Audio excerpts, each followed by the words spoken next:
वेंगुर्ला नगर परिषदेच्या निवडणुकीचा प्रचार आता अंतिम टप्प्यात आलेला आहे आणि उद्या रात्री 10 वाजता हा प्रचार संपून 2 तारखेला वेंगुर्ल्याचे मतदार पुढची 5 वर्ष त्यांच्या शहराचं नेतृत्व कोण करणार, त्यांच्या हक्काचे नगरसेवक कोण असणार हे मतदान करणार आहे। मी जसं पहिल्या दिवसापासून भारतीय जनता पक्षाचे सगळेच आम्ही कार्यकर्ते अतिशय सरळ स्पष्ट भूमिका आमची सगळ्यांची मांडत आहोत की आमच्यासाठी ही निवडणूक ही विकास करण्यासाठी एक महत्त्वाचं साधन आहे। उद्या आदरणीय नरेंद्र मोदी साहेबांच्या विचाराचा, आदरणीय मुख्यमंत्री देवेंद्र फडणवीस साहेबांच्या विचाराचे आणि पालकमंत्री म्हणून आणि भारतीय जनता पक्ष म्हणून आमच्या विचाराचा नगराध्यक्ष उद्या वेंगुर्ल्याच्या जनतेने आम्हाला मतदानारूपी अगर आशीर्वाद दिला, आम्हाला आमचे नगरसेवक सगळे निवडून दिले, तर वेंगुर्ल्याचा विकास करणं हे आम्हाला अतिशय सोपं जाणार आहे। शेवटी त्या एकाच विचाराचं जेव्हा डबल इंजिनचं सरकार असतं तेव्हा विकास किती चांगला होऊ शकतो याचं उत्तम उदाहरण आपल्या केंद्रात आणि राज्याचं सरकार आहे। तसंच आता ट्रिपल इंजिन जोडण्याची वेळ आलेली आहे आणि जेव्हा नगराध्यक्ष आमच्या भारतीय जनता पक्षाचा येईल जेव्हा आमचे रवी चव्हाण साहेब ह्या जिल्ह्याचे पालकमंत्री होते आणि राजन गिरफजींनी नगराध्यक्ष म्हणून जे काही ह्या दोघांनी काम केलं, विकास केला, जो आज जनता खुल्या डोळ्यांनी पाहू शकते, तो परत एकदा विकास करण्याची संधी पुढची 5 वर्ष आपल्यासाठी चालून आलेली आहे। 2 डिसेंबरची ही तारीख आपल्यासाठी आयुष्यामध्ये एकदाच येणार आहे। मतदार म्हणून आपण फार विचारपूर्वक मतदान करणं, वेंगुर्ल्याचे असंख्य महत्त्वाचे प्रश्न आहेत आणि त्या प्रत्येक प्रश्नाला फार बारकाईने वेंगुर्ल्याच्या प्रत्येक मतदाराशी चर्चा करून त्यांच्या अडीअडचणी समजून घेऊन आज भारतीय जनता पक्षाचे आमच्यासारखे असंख्य कार्यकर्ते आज आम्ही जनतेचा ऐकलेला आहे, संवाद केलेला आहे आणि म्हणूनच आम्हाला आत्मविश्वास आहे की भारतीय जनता पक्ष सोडून कुठलाही दुसरा पक्ष वेंगुर्ल्याचा विकास त्या ताकदीने करूच शकणार नाही। आपण विचार करा, हे जेवढे आमचे प्रतिस्पर्धी पक्ष आहेत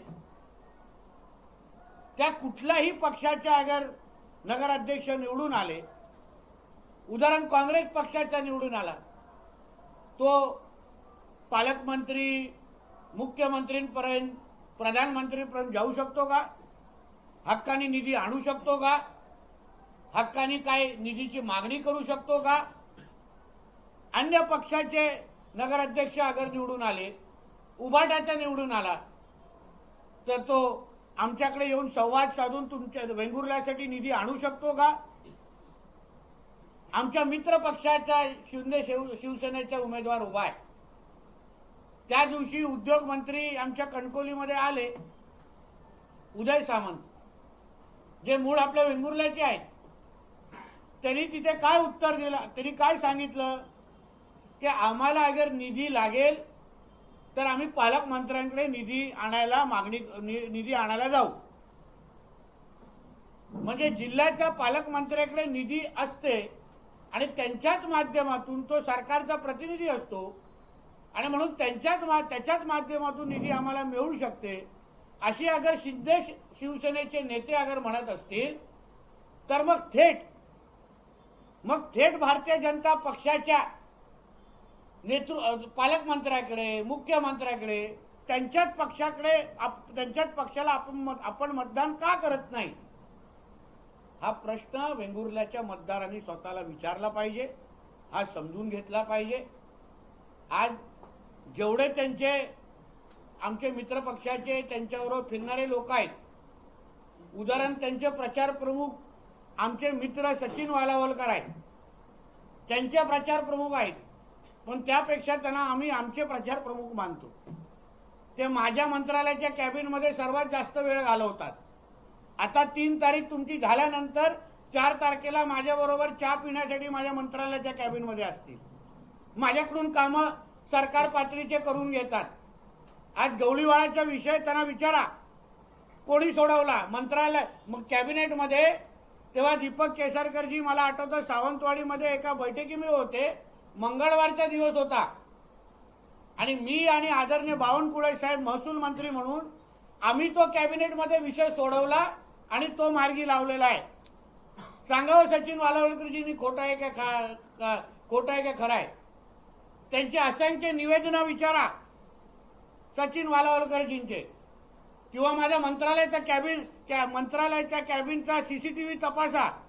सचिन वालावलकरजी हे माझ्याकडे किती काळ असतात, कसे माझ्याकडे प्रश्न सोडवून घेतात, आणि इथे आल्यावर भाषा थोडी त्यांची वेगळी होते, पण तरी आम्ही त्यांना मित्र म्हणून त्यांना माफ करणार. टॅक्स फ्री माणूस आहे सचिन वालावलकर, आम्ही काय त्यांना टॅक्स लावणार नाही, कारण आमचाच आहे, कुठेही असला तरी आमचाच आहे.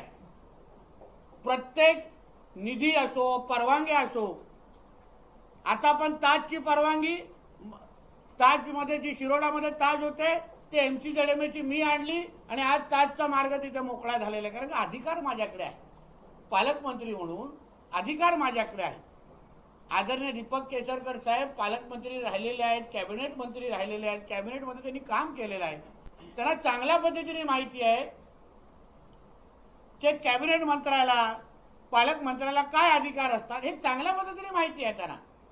म्हणून जे काय वातावरण वेंगुर्ल्यामध्ये केलं जात आहे की गवळीवाळ्याचा विषय आम्ही सोडवला, अन्य निधी आम्ही आणला, हे सगळे प्रकल्प आम्ही आणले, या सगळ्या गोष्टी सचिन वालावलकरजींनी कधीतरी माझ्याबरोबर पत्रकार परिषदेमध्ये बसावं आणि या सगळ्या गोष्टी त्यांनी सांगावं की नितेशजी तुम्ही ह्या गोष्टी केलेल्या नाहीत, भारतीय जनता पक्षाच्या माध्यमातून केलेलं नाही. युतीच्या बाबतीमध्ये आमच्या भारतीय जनता पक्षाच्या ओरसच्या कार्यालयामध्ये आमचे जिल्हाध्यक्ष आणि माझे अन्य सहकारी विटनेस होते. सचिन वालावलकरजींनीच मला सांगितलं की नितेशजी जिल्ह्यामध्ये युती करू नका. विचारा सचिन वालावलकरजींनी खरं आहे का खोटं आहे. म्हणून या सगळ्या गोष्टी आज ज्या पद्धतीने एक वेगळं चित्र दाखवलं जात आहे ते अत्यंत चुकीचं आहे. मी आमच्या वेंगुर्ल्याच्या माता भगिनी मतदारांना आणि सर्व मतदार बंधूंना सांगेन की आज भारतीय जनता पक्षाची सत्ता आज देशभरामध्ये प्रत्येक राज्य, बिहारसारखा राज्य त्या जनतेने आम्हाला निवडून दिलेलं आहे, पंतप्रधानांच्या नेतृत्वावर विश्वास ठेवला आहे. राज्यामध्ये आदरणीय देवेंद्र फडणवीस साहेबांचं काम गेल्या 11 महिने अतिशय ताकदीने सुरू आहे, अतिशय ताकदीने सुरू आहे. आणि म्हणून विकास करायचा असेल, निधी आणायचा असेल, कुठल्याही परवानग्या आणायच्या असतील तर भारतीय जनता पक्षाशिवाय दुसरा पर्याय नाही. कारण का सत्तेमध्ये बसलेल्या अधिकाराची सगळी पदं हे आज भारतीय जनता पक्षाकडे आहे. आमच्या घरात मुख्यमंत्री राहिलेले आहेत. विचारा सरकारमधल्या कुठल्या फाईलीचं शेवटची सही, कुठली फाईल घ्या, शेवटची सही ही आदरणीय मुख्यमंत्र्यांची असते. उद्या नगर विकास खात्याला निधी पण द्यायची असेल तर शेवटची सही ही मुख्यमंत्र्यांची लागते. म्हणूनच तर काल आमचे रवी चव्हाण साहेब काय बोलले, एक नंबरलाच महत्व असतं.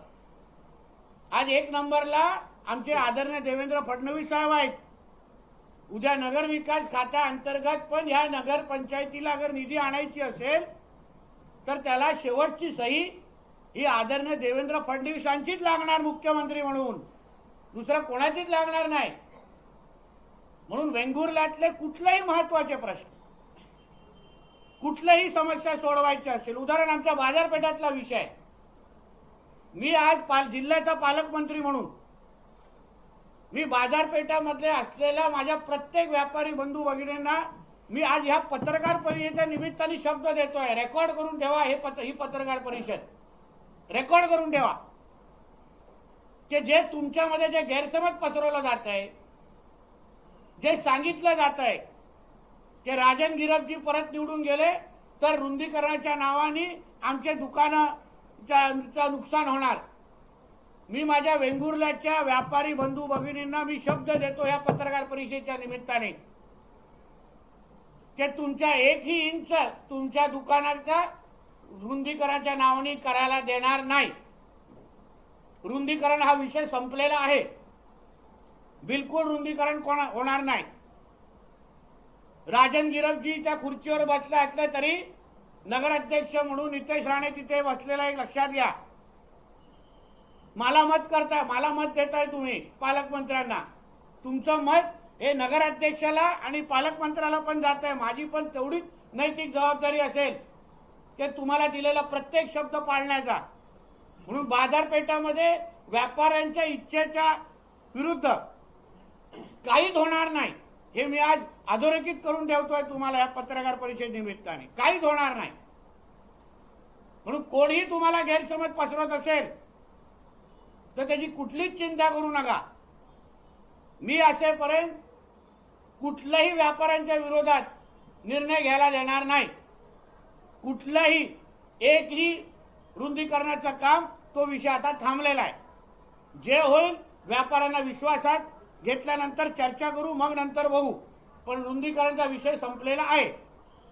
दुसरा, 6 आणि 7 नंबर वॉर्डमध्ये जमिनी एकाच्या आहेत, घरं दुसऱ्याची आहेत. मी आज जिल्ह्याचा पालकमंत्री म्हणून आणि सरकारचा प्रतिनिधी म्हणून मी तुम्हाला त्या वॉर्डच्या जनतेला विश्वास देतो. प्रॉपर्टी कार्ड तुमच्या नावाने करण्याचं काम हा जिल्ह्याचा पालकमंत्री म्हणून नितेश राणे तुम्हाला करून देईल. कोणालाही त्या बाबतीमध्ये इकडे तिकडे जायची गरज भासणार नाही. जसंच या इकडच्या निवडणुका संपतील, मी कलेक्टरांना मीटिंग लावायला सांगेन आणि तुमच्या नावाने प्रॉपर्टी कार्ड करून देण्याचा आदेश देऊन टाकीन आणि ते काम तुम्हाला करून देईन. तुम्ही निश्चिंत राहा. म्हणून अशा पद्धतीच्या कुठल्याही चुकीच्या अफवांना तुम्ही बळी पडू नका. शेवटी सत्ता कोणाकडे आहे, निर्णय कोण घेऊ शकतं, सह्या कोण करू शकतात. आज कुठल्याही शहराला विकास निधी द्यायची असेल तर पालकमंत्री म्हणून माझे सही घेतली जाते, त्या पदाला महत्व आहे. म्हणून ह्या शहरामध्ये 18 प्रकारच्या नागरी सुविधा देणं, ड्रेनेज पासून पार्किंग पासून, आता आपल्या बाजारपेठाच्या निमित्ताने आपल्याला पार्किंगमुळे त्रास होतो. व्यापाऱ्यांची आम्ही चर्चा केली, म्हणून चांगली पार्किंगची सुविधा या शहरामध्ये लगत असलेल्या काही आरक्षित जमीन आपण पाहू आणि अतिशय चांगली पार्किंगच्या सुविधा आपण लोकांना उपलब्ध करून देऊ, जेणेकरून या बाजारपेठामध्ये फिरणाऱ्या लोकांना, गिरायकांना त्रास होणार नाही आणि ज्याच्यामुळे आपल्या व्यापाऱ्यांना मदतच होणार. या पद्धतीची पार्किंग सुविधा आपण तयार करून देऊ. तसंच मच्छी मार्केट संदर्भात लोकांना आता अन्य भागामध्ये मच्छी विक्रेते बसतात, त्याबद्दलची काही प्रश्न आहेत. त्यांना ते माझ्याच मत्स्य खात्या अंतर्गत मी आणि नगरपालिका, नगर परिषदा एकत्र मिळून आम्ही तो निर्णय घ्यायचा असतो. अगर भाग 2 अगर मच्छी मार्केटचा बांधायचा असेल तर माझ्याकडे अधिकार आहे, ते मी त्या खात्याचा मंत्री आहे. आज मुंबईमध्ये मरोळमध्ये जाऊन बघा, मुंबई महापालिका आणि माझं मत्स्य खातं हे 70 कोटी खर्च करून आम्ही नवीन मच्छी मार्केट मुंबईकरांसाठी तिथे उभं करतोय महापालिकेबरोबर. तसंच आता भाग 2 अगर मच्छी मार्केटचा करायचा असेल तर मत्स्य व्यवसाय मंत्री आणि वेंगुर्ला नगरपालिका आम्ही एकत्र मिळून भाग 2 मच्छी मार्केटचा तुम्हाला तयार करून देऊ.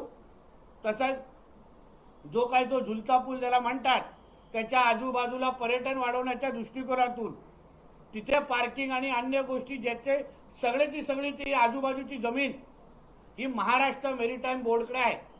आता महाराष्ट्र मेरीटाईम बोर्ड हे बंदर खात्या अंतर्गत येतं आणि बंदर खात्याचा मंत्री तुमचा पालकमंत्री आहे.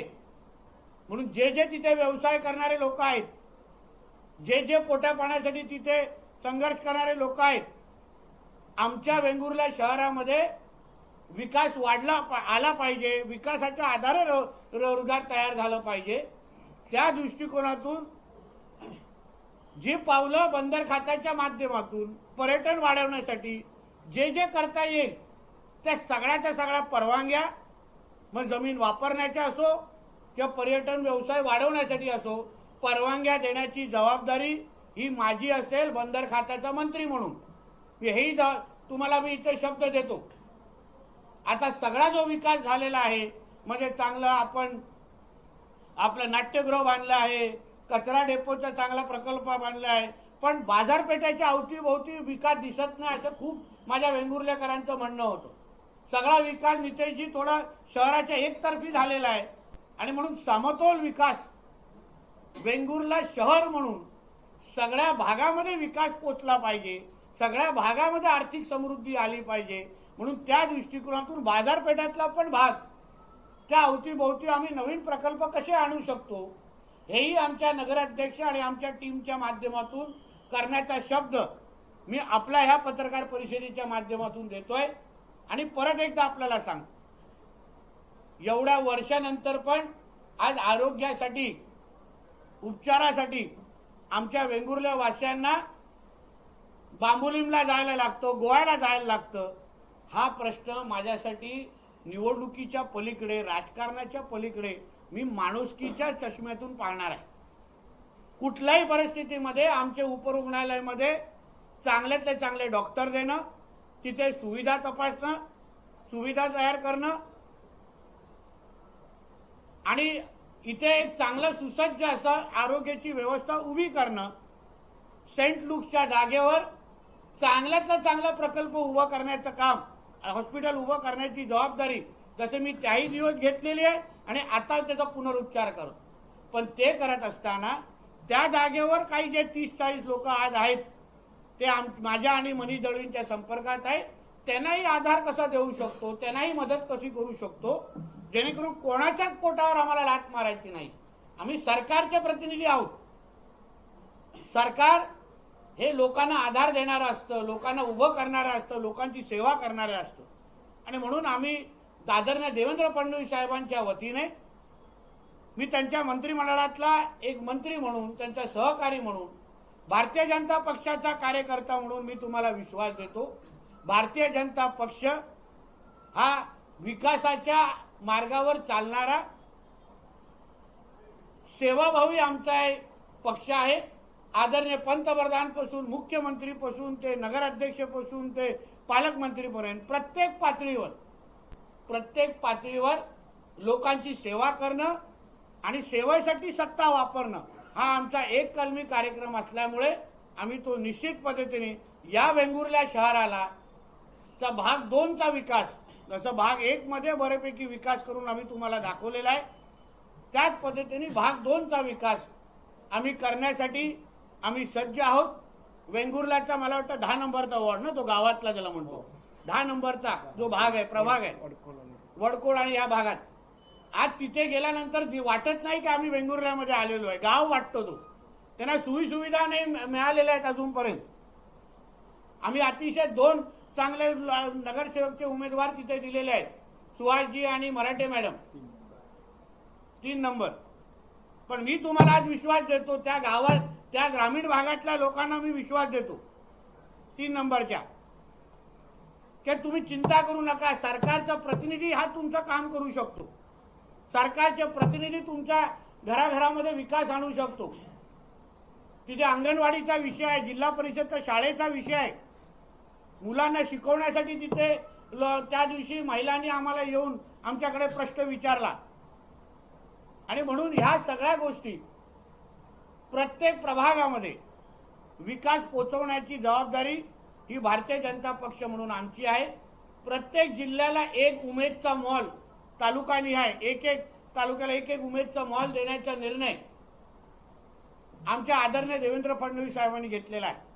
तसंच आमच्या वेंगुर्ला जिल्ह्याच्या माता भगिनींसाठी ज्या बचत गट आमच्या इथे आहेत, जे उद्योग करतात, ज्यांना स्वतःच्या पायावर आमच्या माता भगिनींना उभं करायचं आहे, लाडली बहीण योजना एका बाजूला, पण कायमस्वरूपी उद्योजक बनवण्याच्या दृष्टिकोनातून उमेद सारखे मॉल आमच्या वेंगुर्ल्यामध्ये उभे करण्याची जबाबदारी ही माझी असेल. हाही शब्द तुम्हाला मी आजच्या निमित्ताने देतो. वेंगुर्ल्याचा विकास करणं आणि वेंगुर्ल्याला पुढच्या 25 वर्षासाठी वेंगुर्ल्याचं नियोजन हे आमच्या नजरेसमोर अतिशय महत्त्वाचं आहे आणि त्याच दृष्टिकोनातून आम्ही लोकांकडून आशीर्वाद, मतदानारूपी आशीर्वाद आज मागतोय. लोकांनी एकदा 2 तारखेला आम्हाला राजन गिरपजी आणि आमच्या सगळ्या नगरसेवक टीमना अगर आशीर्वाद त्यांनी दिला तर जिल्ह्याचा पालकमंत्री म्हणून, देवेंद्र फडणवीस साहेबांच्या कॅबिनेटचा सहकारी म्हणून मी आपल्याला विश्वास देतो की वेंगुर्ला शहराचा विकास हा लोकांच्या इच्छेनुसार, लोकांची प्रत्येक स्वप्न पूर्ण करण्याची जबाबदारी ही माझी असेल, आमच्या सगळ्यांची असेल. एवढंच या निमित्ताने सांगतो. धन्यवाद.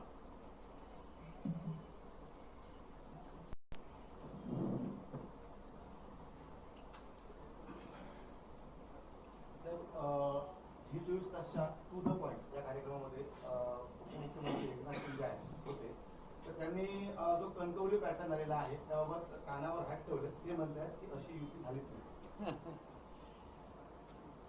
आता शिवसेनेच्या किंवा उभाटाच्या जिल्हा प्रमुखासाठी अगर शिंदे साहेबांची लोक अगर इथे येऊन प्रचार करत असतील आणि शिंदे साहेब तिथे कानडोळा करत असतील तर एवढ्या ज्येष्ठ नेत्याला मी कसं काय उत्तर द्यायचं? मुळामध्ये शिंदे साहेबांनी उठाव केला कशाला? कारण का उद्धवजींनी त्यांच्यावर अन्याय केला असं ते म्हणतात. या सगळ्या आमच्या त्यांच्या शिवसेनेच्या कार्यकर्त्यांनो सहकार्यानो अन्याय केला म्हणून ते सांगतात आणि म्हणून त्यांनी उठाव केला. पण आता अगर त्यांच्याच जिल्हा प्रमुखांसाठी येऊन त्यांचेच नेते मंडळी अगर प्रचार करत असतील तर मग मुळामध्ये उठावाला काय अर्थ होता का हा प्रश्न आता सिंधुदुर्ग करणं, आता महाराष्ट्राची जनता विचारते. तिथे कानडोळा करून उपयोग नाही.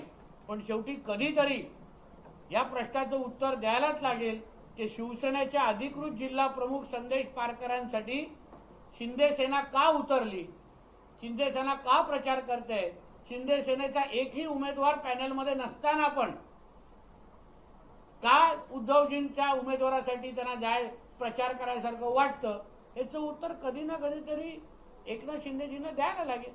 ते लपू शकणार नाही. ते असे म्हणतात की भाजपने युती धर्म पाळलाच पाहिजे. आम्ही नक्की पाळणार. म्हणून तर मी तुम्हाला काल पण सावंतवाडीमध्ये बोललो की आमच्याकडून कधीच आमच्या मित्र पक्षांवर तुम्ही 11 दिवस बघा, आम्ही कुठेच काय त्यांच्यावर टीका टिप्पणी केली नाही. आमच्यावर असंख्य वार झाले, आमच्यावर खालच्या पातळीची टीका झाली, सगळ्या उणीधुणी काढल्या झाल्या. पण एक भारतीय जनता पक्षाच्या आमच्या नेत्याचं वक्तव्य दाखवा जे महायुतीच्या विरोधात असेल, कुठेही दाखवा. म्हणून आम्ही महायुतीचेच घटक पक्ष म्हणून, भारतीय जनता पक्ष म्हणून आधी मान ठेवतोय आणि उद्याही मान ठेवणार. सर, निलेश राणे असं म्हणताय बळीचा बकरा कोण वाटतो एवढा मी दूधफळा वाटतो का? अचानक हिंदुत्वाचं प्रेम कसं आलं कोणी करायला सांगितलं? माझं काय होईल ते मला माहिती आहे. भिजलेला माणूस काय पावसात घालत नाही. नक्की आज त्यांना कदाचित मी जे बोलतोय ते कडू वाटत असेल, पण शेवटी आज नाही तर उद्या निश्चित पद्धतीने कळेल की शिवसेनेमध्ये ज्या पद्धतीने ते रवी चव्हाण साहेबांबद्दल बोलतायत, अजून कोणच नेता रवी चव्हाणजींबद्दल ते जे बोलतात त्याचं समर्थन करत नाही, त्यांचं नाव पण घेत नाही. आणि म्हणून मी त्या दृष्टिकोनातून बोललो की त्यांचा बळीचा बकरा केला जातोय. त्यांनी त्याला कुठल्या हिशोबाने पाहावं, ती काय राजकीय टीका नव्हती. मी राजकीय टीका मुळीच केली नव्हती, राजकीय वक्तव्य पण ते नव्हतं. मी फक्त एक वस्तुस्थितीची जाणीव करून त्यांना करून द्यायला प्रयत्न केला, एवढाच होत. आणि राणेंचं कुटुंबाचं रक्त हे भगवा आहे हे निलेशजींना चांगल्या पद्धतीने माहिती आहे. म्हणून आम्हाला हिंदुत्व निश्चित पद्धतीने शिकवायला लागणार नाही, कारण राणे कुटुंबाचं रक्तच भगवा आहे. निलेश राणे असं म्हणतात की भाजपने आपल्याला तिकीट नाकारलं मात्र ते शिंदे साहेबांनी दिलं, त्यामुळे शिंदे साहेबांची साथ आपण कधीच सोडणार नाही. एक लक्षात घ्या, ही निवडणूक आम्ही जनतेसाठी लढवतोय. कोणी काय बोलतंय ना, त्यासाठी आम्हाला 2 तारखेच्या नंतर तुम्ही वेळ द्या. आम्ही निश्चित पद्धतीने मी तुम्हाला त्याचे उत्तर देऊ. शेवटी कोणाला काय त्यांच्या स्वतःच्या राजकीय ह्याच्याबद्दल वक्तव्य करत ते त्यांचा मूळ अधिकार आहे. आम्हाला आमच्या जनतेची बाजू मांडून द्या. आम्हाला इकडच्या मतदाराला केंद्रबिंदू ठेवून द्या आणि वेंगुर्ल्याच्या जनतेसाठी आम्ही काय करतो हे सांगून द्या. सांगायला संधी द्या. तेवढंच आमचं म्हणणं आहे. बाकी कोणाला काय म्हणायचं त्यांना ते बोलायचं स्वातंत्र्य आहे. मुंबई आणि ठाण्यात शिवसेनाच मोठा भाऊ आहे असं एकनाथ शिंदे म्हणतात. मुंबई ठाण्यात शिवसेनाच एक मोठा भाऊ आहे असं. वक्त वक्त की बात आहे. तर निलेश राणे असं म्हणतात, सिंधुदुर्गात लोकसभा लढवण्यासाठी रवींद्र चव्हाणांनी चाचपणी केली होती, मात्र त्यांना ते जमलं नाही. कदाचित त्यांच्याकडे वेगळी माहिती असेल तर मला माहीत नाही. मी परत एकदा तुम्हाला सांगतो, आपल्याला ही येणारे 48 तास हे जनतेच्या दृष्टिकोनातून महत्त्वाचे आहेत. तुम्हाला कदाचित केरोसिन घेऊन अगर फिरायचं असेल, तेल टाकत फिरायचं असेल तर ती माझी चूक नाही. माझ्यासाठी ही निवडणूक जनतेसाठी, माझ्या मतदारांसाठी मी लढवतोय. कोणाला काय उत्तरं द्यायची आहेत, कोणाला काय त्याच्याबद्दल राजकारणाबद्दल त्याला पूर्ण पद्धतीने स्वातंत्र्य आहे. मी वेंगुर्ल्याच्या जनतेसाठी आमच्या असलेला प्लॅन आपल्या सगळ्यांच्या समोर ठेवलेला आहे आणि म्हणून त्या दृष्टिकोनातून मी आपल्यासमोर विषय मांडलेला आहे. साहेब, भाजप हा बाटलेला पक्ष आहे अशी माणिकराव पाटील टीका केली. मला असं वाटतं ह्याचं उत्तर मुख्यमंत्री साहेब त्यांना निश्चित पद्धतीने देतील. त्यांना कृषी मंत्रीवरून क्रीडा मंत्री का केलं त्याचं अतिशय उत्तम प्रदर्शन ते स्वतःच करतायत.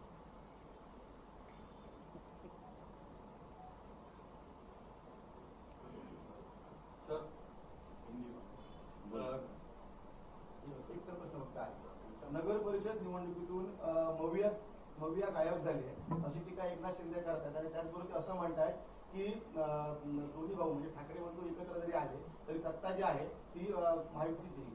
ते बरोबर आहे. खरं काय शेवटी महाविकास आघाडीला आता दुर्बीण घेऊन शोधायला लागतंय. दुर्बीण घेऊन आहेत कुठे सगळ्यावर टीव्हीवर महायुतीच दिसते. आम्ही महायुतीचेच सगळे लोक आजूबाजूला तिथे दिसतोय आणि म्हणून त्यांच्या मुद्द्याला अतिशय मी दुजोरा देतो. अतिशय योग्य पद्धतीने ते बोललेले आहेत की महाविकास आघाडी कुठे दिसत नाही. भावपूर्ण श्रद्धांजली झालेली आहे. आता बसा ना बाबा, आता बसायला कॅमेरा चालू आहे.